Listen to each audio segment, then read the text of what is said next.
हमारा प्रश्न फ्रेंड्स, पारिस्थितिकी, भारतीय पारिस्थितिकी का जनक किसे कहते हैं? रामदेव मिश्रा को कहते हैं। आगे देखिए फ्रेंड्स, डॉक्टर नॉर्मन बोरलॉग को हरित क्रांति का जनक कहा जाता है। डॉक्टर नॉर्मन बोरलॉग को हरित क्रांति का जनक कहा जाता है।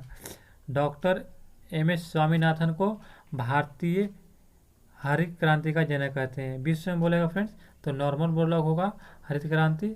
हरित क्रांति फ्रेंड्स मोटे अनाजों से है, मोटे अनाजों के उत्पादन से, जैसे कि दलहन हो गया, गेहूं हो गया, इस प्रकार से मोटे अनाज से उत्पादन है।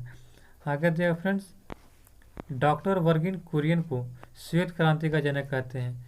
श्वेत क्रांति का जनक, श्वेत क्रांति फ्रेंड्स दूध उत्पादन से है। क्या? दूध उत्पादन से। आगे देखिए फ्रेंड्स, भारतीय जीवाश्म विज्ञान का जनक किसे कहते हैं? तो भारतीय जीवाश्म विज्ञान का जनक बीरबल साहनी को हम लोग बोलते हैं।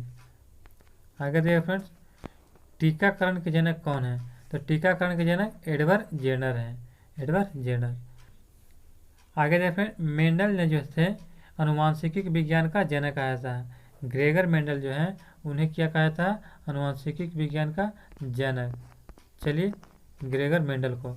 आगे देखिए फ्रेंड्स, ल्यूविन हॉक को जीवाणु विज्ञान का जनक कहते हैं। ल्यूविन हॉक जो है जीवाणु का खोज किया था, इसे जीवाणु विज्ञान का जनक कहते हैं।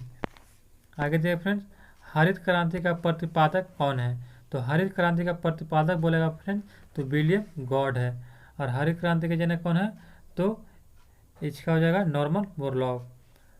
आगे देखिए फ्रेंड्स, आधुनिक वर्गीकरण के पिता। आधुनिक वर्गीकरण का पिता किसे कहते हैं? कैरोलस लिनियस को। कैरोलस लिनियस जो है आधुनिक वर्गीकरण का पिता कहा जाता है। आगे देखिए फ्रेंड्स, लिनियस ने जीवधारियों को दो भागों में बांटा।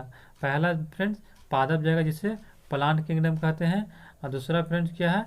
तो एनिमल किंगडम यानी कि जंतु जगत में बांटा। किसने? तो लिनियस ने। अगला देखिए फ्रेंड्स, विक्टेयर ने जो है 1969 में जीवधारियों को 5 जगत में बांटा। पहला मोनेरा, दूसरा प्रोटिस्टा, तीसरा पादप, चौथा कवक और पांचवा जंतु में वर्गीकृत किया। किसने? तो विक्टेयर ने। पूछेगा फ्रेंड्स कि 5 जगत किसने दिया जीवधारियों का? तो विक्टेयर ने।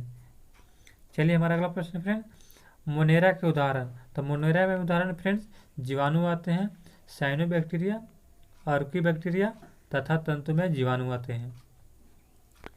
आगे दिएगा फ्रेंड्स, प्रोटिस्टा के उदाहरण। प्रोटिस्टा में फ्रेंड्स यूग्लिना, प्रोटोजोआ आदि ये आते हैं।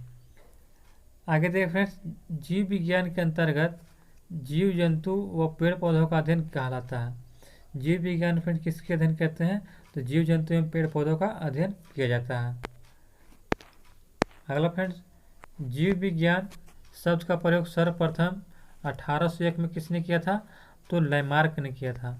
लैमार्क कहाँ का फ्रेंड्स? फ्रांस के। और एक ट्रेविरेनस थे, ये जर्मनी के थे। इन्होंने सर्वप्रथम जीव विज्ञान का सर्वप्रथम 1801 में क्या किया था? शब्द दिया था। आगे फ्रेंड्स, जीव विज्ञान के पिता किसे कहते हैं? तो अरस्तु को बोलते हैं। अरस्तु जो है एक वैज्ञानिक है जिसे हम क्या कहते हैं? जीव विज्ञान के पिता कहा जाता है।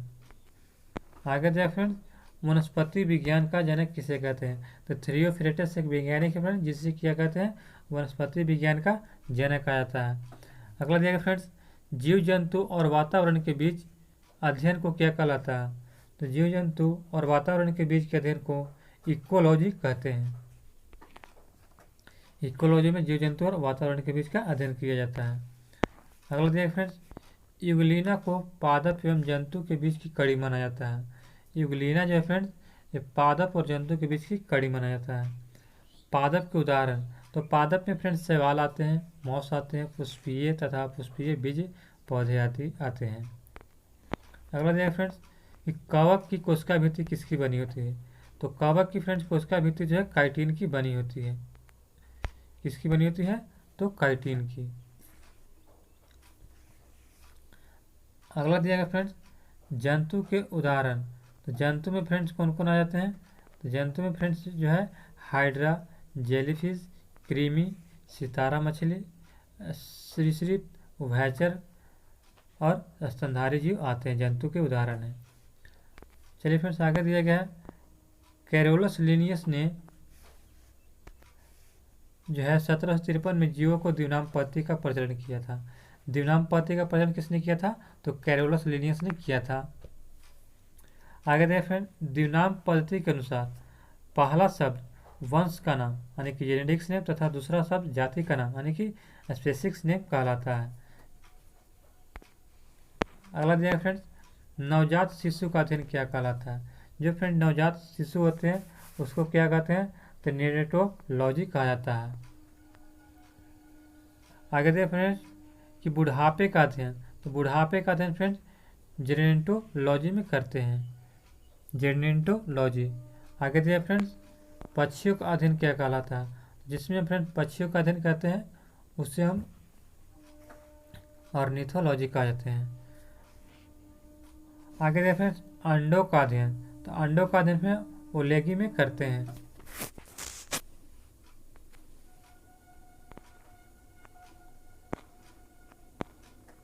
आगे देखिए फ्रेंड्स, दांतों का अध्ययन किस में करते हैं? तो ओडेंटोलॉजी जो है फ्रेंड्स हम लोग दांतों का अध्ययन करते हैं। आंखों का अध्ययन किस में करते हैं? तो ऑप्थोमोलॉजी में करते हैं, ऑप्थोमोलॉजी। चलिए आगे देखिए फ्रेंड्स, हड्डियों के अध्ययन को क्या कहते हैं? तो हड्डियों का अध्ययन फ्रेंड ऑस्टियोलॉजी कहते हैं। मांसपेशियों का अध्ययन फ्रेंड्स मायोलॉजी कहलाता है, मांसपेशियों का अध्ययन मायोलॉजी। रक्त का अध्ययन फ्रेंड्स हिमेटोलॉजी, रक्त का अध्ययन हिमेटोलॉजी। त्वचा का अध्ययन फ्रेंड डर्मेटोलॉजी कहलाता है, डर्मेटोलॉजी में हम लोग त्वचा का अध्ययन करते हैं। किडनी का अध्ययन फ्रेंड्स नेफ्रोलॉजी कहलाता है, नेफ्रोलॉजी में किडनी का अध्ययन करते हैं। तंत्रिका तंत्र का अध्ययन फ्रेंड, इसमें जो है न्यूरोलॉजी में जो है हम लोग तंत्रिका तंत्र का अध्ययन करते हैं। शरीर के बाह्यतम संरचना का अध्ययन मार्फोलॉजी कहलाता है, मार्फोलॉजी। शरीर के आंतरिक संरचना का अध्ययन फ्रेंड्स एंटोमी में करते हैं, एंटोमी में जो है हम लोग शरीर के आंतरिक संरचना का अध्ययन करते हैं। आगे देखिए फ्रेंड्स, बाल का अध्ययन जो है किस में करते हैं? तो ट्रेडोलॉजी में करते हैं, ट्रेडोलॉजी। आगे देखिए फ्रेंड्स, शरीर के अंग के कार्य का अध्ययन किस में करते हैं? तो इसको हम लोग फ्रेंड साइकोलॉजी में करते हैं। आगे देखिए फ्रेंड, फलों का अध्ययन, फलों का अध्ययन फ्रेंड पोमोलॉजी में कहलाता है। अनुवांशिकी का अध्ययन फ्रेंड, तो इसको हम लोग जो है जेनेटिक्स कहलाता है, क्या? जेनेटिक्स। आगे दिया फ्रेंड्स, इस सवालों का अध्ययन क्या कहलाता है? तो फाइकोलॉजी कहलाता है, सवालों का अध्ययन फाइकोलॉजी। आगे फ्रेंड्स, कॉकों का अध्ययन, तो कॉकों का अध्ययन फ्रेंड्स हम लोग माइकोलॉजी में करते हैं। मकड़ियों का अध्ययन फ्रेंड्स तो एक्रोनोलॉजी में करते हैं, अर्कोनोलॉजी, मकड़ियों का अध्ययन अर्कोनोलॉजी। आगे देखिए फ्रेंड्स, कीटों का अध्ययन, जो छोटे मोटे कीड़े मकोड़े होते हैं उसको हम लोग अध्ययन एंटोमोलॉजी में किया जाता है। जांच द्वारा रोग का पता लगाने का अध्ययन क्या कहलाता है? तो पैथोलॉजी कहलाता है, पैथोलॉजी में हम रोगों को जांच के लिए पता लगाते हैं। आगे फ्रेंड्स, इकोलॉजी के अंतर्गत किसका अध्ययन करते हैं? तो इकोलॉजी के अंदर फ्रेंड्स हम लोग जो है पारिस्थितिकी अध्ययन करते हैं, इकोलॉजी में पारिस्थितिकी तंत्र का अध्ययन किया जाता है। आगे फ्रेंड्स, इथोलॉजी, इथोलॉजी में हम लोग जो क्या किसका अध्ययन करते हैं? तो जानवरों के व्यवहार का अध्ययन एवं उनके सामान्य वातावरण का अध्ययन किया जाता है। आगे फ्रेंड्स, फार्माकोगनोसी जो है, फार्माकोगनोसी में जो है हम लोग औषधि पौधों का अध्ययन करते हैं, जैसे कि तुलसी हो गई, इस प्रकार से औषधि पौधों का अध्ययन करते हैं फार्माकोगनोसी में। आगे देखें, पीडियाट्रिक्स का संबंध किससे है?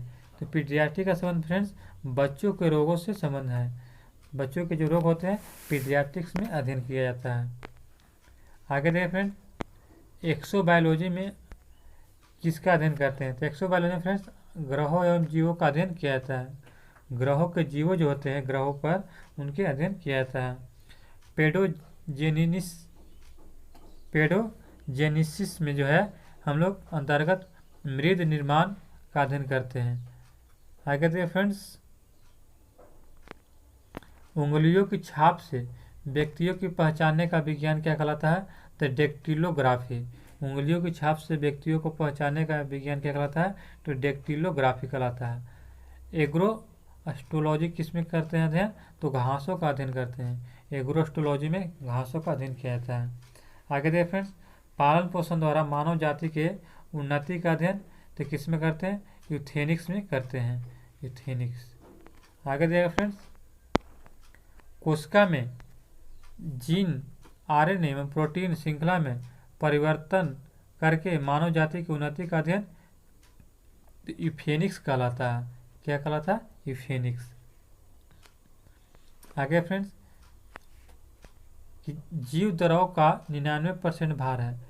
जीव द्रव जो है का 99% भार में जो है O2 जो है आपका कितना 63% है, कार्बन आपका 20%, हाइड्रोजन 10%, नाइट्रोजन जो आपका 2.5%, कैल्शियम आपका 2.5%, फास्फोरस 1.15% तथा अन्य जो है 0.85% है।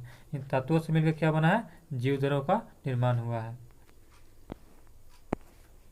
आगे दिया फ्रेंड्स, जीव द्रव का जो है जीव द्रव का 90% भाग जल होता है फ्रेंड। जीव द्रव में क्या होता है, 90% भाग क्या होता है, जल। बाकी जो है 10% भाग जो है अन्य पदार्थ होते हैं। आगे देखिए फ्रेंड, जीव द्रव में जो है कार्बनिक तथा अकार्बनिक तथा कार्बनिक यौगिक अनुपात क्या है, तो सबसे ज़्यादा फ्रेंड जीव द्रव में जो अकार्बनिक 81% तथा कार्बनिक 19% होता है। इसका अनुपात 81:19 होता है। आगे देखिए फ्रेंड्स, जीव द्रव का नामकरण किसने किया था, तो जीव द्रव का नामकरण फ्रेंड्स पुरकिंजे एक वैज्ञानिक थे जिसने जो है जीव द्रव का खोज या नामकरण किया था। हेक्सले के अनुसार जीव द्रव जीवन का भौतिक आधार है फ्रेंड। जीव द्रव जो है हेक्सले के अनुसार जीवन का भौतिक आधार है। आगे देखिए फ्रेंड्स, जीवन की सबसे छोटी कार्यात्मक एवं रचनात्मक इकाई क्या है, तो कोशिका है। जीवन की सबसे छोटी कार्यात्मक एवं रचनात्मक इकाई कोशिका है। आज का वीडियो यहाँ तक फ्रेंड्स। अगर आपको यह वीडियो कैसी लगी है हमें कमेंट बॉक्स में ज़रूर बताएं। अगर हमारे चैनल पर नए हैं तो हमारे चैनल को सब्सक्राइब करें और आप वीडियो को अपने दोस्तों के साथ शेयर करें। धन्यवाद।